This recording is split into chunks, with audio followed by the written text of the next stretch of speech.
বন্ধু ওইখানে একটা ছেলে আছে, শালা আমার থ্রেড দেয়, হাতও নয়, কথা বলতে পারে না, এই কেমনে আমার থ্রেড দেয়। কি বলিস বন্ধু?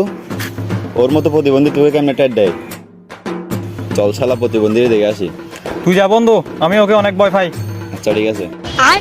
শালা বন্ধু হয়ে তুই এদিন আমার মাসলি না, আজ বুঝবি তুই কত দানে কত চাল।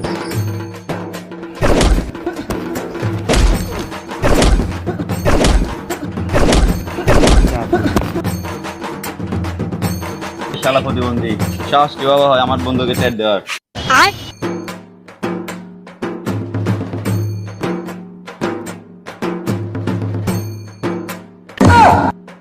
শেষ পর্যন্ত বন্ধু বেমানি করলো প্রতিশোধ নেওয়ার জন্য।